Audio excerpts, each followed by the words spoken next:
What's going on, guys? Team Brock here, back again with Gav.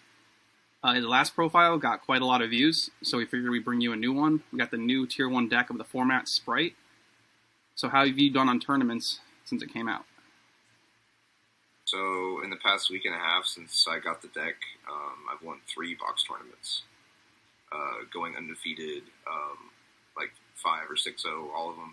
In one of the tournaments, I actually 2-0'd all my opponents. Cool. So let's get into the main deck. Let's get everybody's first look at this. All right, we play 3 of the blue. Of course. Best one. You always want to see this in like any level 2 in your hand, like Diva or Swap Frog. You don't really want to be normal summoning any of the sprites. You want to be putting your normal or your level 2 down, like the water cards, and then specialing them because their effects only trigger on special summon. 3 Jet. This is the other really, really good one. This gets basically another copy of blue by usually get starter or you get Smasher, the removal card. Okay, so you are playing that. You are playing the second spell card. Yeah. The second spell card's really good. It's mandatory. You have to play at least one. I'm playing a really small negate package. A lot of people are playing 2 or 3 of the red. This is the monster negate. And some people are just playing no care or 1. I would like to play 2 red. The only reason I'm playing 1 is because I really wanted to fit Tactics Talents in my deck and stay at 40 exactly. And the only thing I could cut was this and Dupe. But yeah, there's a world where I cut Pot of Prosperity out of my deck for more hand traps in the second red or something. That's it for the Spright monsters. I play I play 3 Swap, 1 Ronin. I do not think Dupe is ass. I only cut it for deck space. The Dupe really goes in pretty hard against the mirror. And it protects all your little negates because obviously if you're putting up an IP or like the red or the carrot, and even the elf, you don't want the elf to die. The Dupe does a lot for you. Yep. But yeah, again, I don't think the Dupe is ass. Some people either just think it's ass or you have to play it. I only am not playing it because of deck space, and it'll probably be put back in my deck. So for the lack of waters, I was thinking for swap, but you don't really care if you're special summoning him or not, right? You just want to normal summon it, dump something, and then special summon a Spright. Yeah, I mean, ideally, you don't even want to draw this at all. You want to just draw this if you're normal summon, because this is usually getting summoned off the gigantic Spright. Right. But yeah, the special summoning by discarding isn't really going to come up unless you draw like another frog or something. And yeah, you want the Dupe to be summoned off Toad. You don't want to draw the Dupe. Right. Yep. 3 Diva. I am choosing to play this over the Nimble Engine. I think the Nimble Engine's ass cheeks right now, mainly because the Angler is dead unless you have a swap in your hand. I guess in theory, if you hard draw the Angler, when you summon the swap off of Gigantic, you can bounce the swap and then ditch it. But that's just so much more. It's very niche. Yeah. Already. I think I saw a list that was only playing 3 Beaver, nothing else, and no Diva. Yeah. At that point, like, what's the difference? Ass cheeks. Yeah. Even with you're just playing Beaver without Angler, Hulk is a card. This gives you Hulk. There's a combo where you Diva, bring out Hulk. You Hulk out a hand trap, so Veiler, Ogre, Ash, whatever one you need for your situation.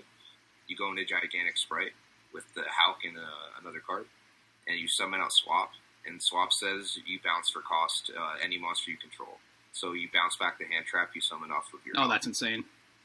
That's actually fucking insane. And so with that combo alone, that justifies the Diva over the Beaver. And also, I play the Access Code package. So this facilitates that, going into Hulk and then going off. That's it for my my monsters. I play 3 starter. This is E-Telly for the deck. Not much to say here. You're getting this off of Eurojet usually. And I play the 1 Smashers. This card's crazy. You banish for cost a Spright card. So that's card, so you can banish this. And then you banish a level 2 you control, and then a card in their field or grave. It doesn't target. It's fucking nasty.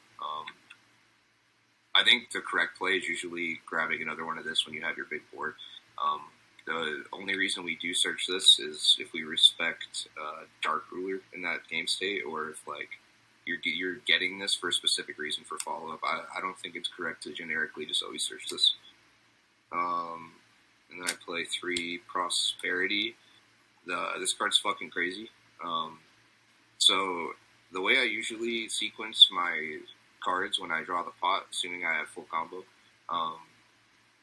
is I'll do my full combo, and at the end of my combo, depending if they hand trap me along the way or if I'm missing hand traps, I'll pot for 6 and grab a tactics or a hand trap and just either snipe them a hand card from their hand for free or just get an interruption. This card just does so much and like fills so many roles. It's unbricks your hand, and like that exact scenario I said, either getting the tactics or the hand trap before you pass your turn. It's like every game, like that type of thing comes up. Yeah, it basically just, the problem when you're going first and then your 6th card is an Ash Blossom, like this just completely negates that and gives you that hand trap for your opponent's turn. Yeah, exactly. I am playing, I guess it's not that high. I'm playing 13 hand traps with Dark Ruler, so I'm playing 16 going second cards. 18 if you count the tactics. But yeah, sometimes you would need to dig for this and just get an extra interruption for free, other than sniping. And then I play Dark Ruler. I was pretty conflicted on maining this or not, or siding this. A bunch of dudes on my team were telling me I'm stupid because I wanted to main hand traps over this, so I decided for the last couple tournaments just to main this and listen to them, and it's been okay. There's been a lot of times where I go first and I didn't need this, and I could have just had the extra hand trap, but could have been anything else in that situation. It could have been anything else and it would have been better. Yeah, but this is good either way, just because the way this format is, there's a lot of break your board, then break their board back, and this helps a lot in game 1. And tier elements have the ability to make a window on your turn 0. Like, you start, you're going first. If they have a Hopfiness and hit broken, then the window's going to come out, and this outs that. I play 2 tactics. Only playing 2. This card's fucking crazy. I'm a big fan of it, personally. Yeah. It's really good right now. We don't draw off this unless we're, like, really down bad and, like, we're really thirsty. We're almost always taking, or I prefer looking at their hand.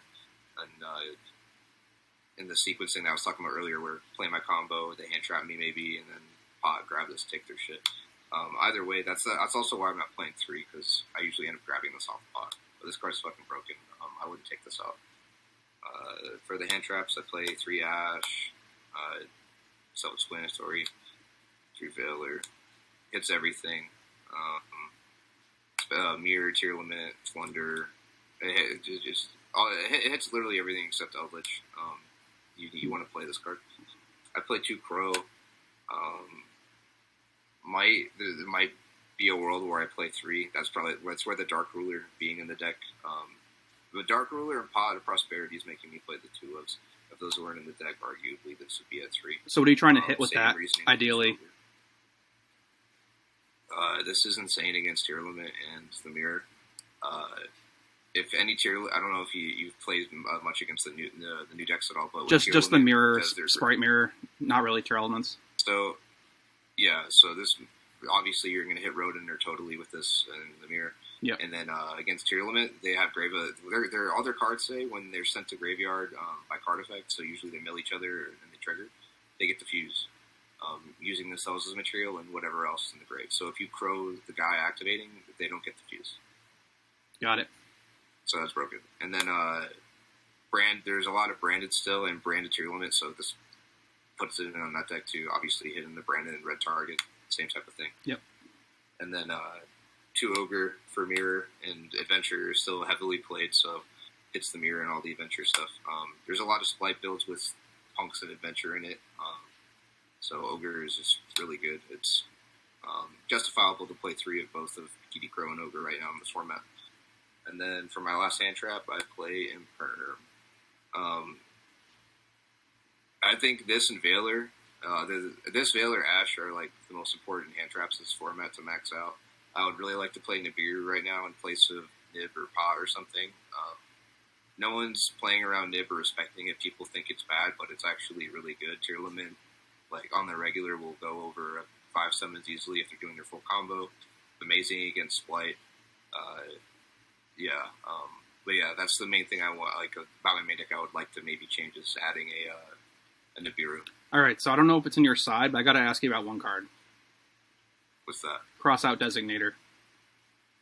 Thoughts? In this deck, I mean, I don't think Crossout's good in this deck because we can play through so many hand traps. The only justification for that would be if you're like really scared of Dark Ruler and you want to cross out cards in the mirror and Dark Ruler. But I think there's just better cards than doing things like that. I play Anti-Spell to basically deal with what Crossout would be doing for me. Anti-Spell does that and more. Yeah. Because the only reason I could think of for Crossout other than just lots of mirrors is hitting Dark Ruler. And I don't really care about playing the mirror. I feel like I'm confident in the mirror because like it's just a combination of interacting correctly and probably drawing the sacking hand traps, and it's kind of like remind me a little bit of Sword Soul, and I've always liked mirrors like that. I feel like I can usually outplay mirrors most of the time. All right, cool. So 40 cards in the main. I'll get into my 40 cards in the main. We'll do my extra deck. Phoenix. I think this is mandatory right now. You can overlay with it into Gigantic, which is cracked too. Hulk for Diva and extending into access code or bringing me a hand trap to return back with swap. Dark. This is for the mirror. For tier limit for branded. This also pushes into access code, and if I'm playing the mirror, I can bring back their blue or jet and add cards off of their cards. IP. Sometimes if we pop off super hard, we'll end up with IP just to access or just to unicorn them. 2 elf. There's a world where I'd play 3, but it's only ever come up once. You should really never ever need a 3rd elf. Unicorn for IP. Access code. Cards broken. There's a lot of game states where you stun your opponent, and hand trap them or whatever, negate everything. You have a bunch of level 2 little guys on field, and you just put it all together, and you still have enough to extend with your Toad on field, and the elf to bring back something else, so that's just game usually. That's it for the links. For the XYZs, we do Cat Shark. I think this card, I thought this card was a meme at first, but the more we've been playing throughout the format and testing, I think it's mandatory. You can't always just rely on going into access codes for games. There's a lot of game states where you have to do starter or gigantic and get locked into level 2s, and then you need the Cat Shark to kill them. The gigantic doubles its attack when you overlay with the link, so that with a Cat Shark is just GG usually, but with your Toad and your elf and stuff. Toad, the loop, self-explanatory. Calvary for Zeus. And we play 2 gigantic. That looks fucking sick in the oversleeve. On the oversleeve, that one specifically looks fucking sick. Yeah, the Thunder compliments. Yeah. Good. Yep. But yeah, this guy's cracked. This is what everyone's going to want to hand trap usually because you get locked into level 2s when it resolves. So no more Gamma, no more Nib, and you're usually getting swapped with this to make your Toad. So people want to usually hand trap that. Downer for Zeus, and then Zeus. Big Daddy Zeusy. Yeah. And we'll go into the side deck.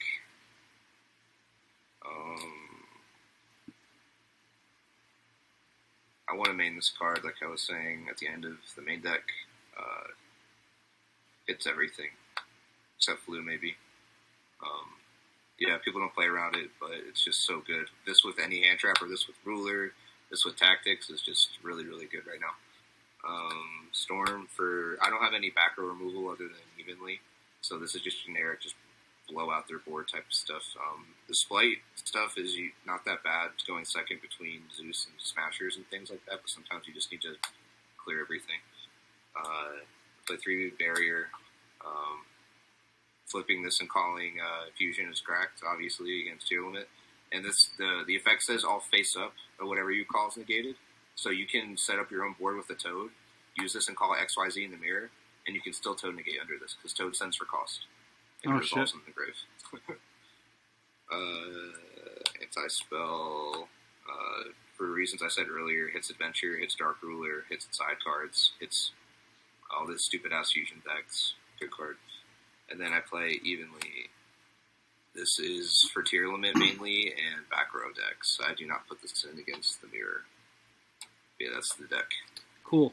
So what do you got going on coming up? We have another box tournament I'm doing this week, and I'm entering another big 3v3 for a case of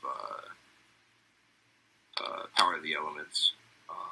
expect the profile of us winning that because you already know we're gonna win that shit again. Hell yeah, man. So thank you again. Over at, yeah, no problem. Thanks for having me on here. And that's at the TCG store in Colton, California. If you're watching and you're living in the SoCal area, shout out to Top Choice Gaming, my team, and all the people I test with to make me not suck ass at the game, and obviously the store and everybody from my locals. Hell yeah, man. See you guys next time. Peace.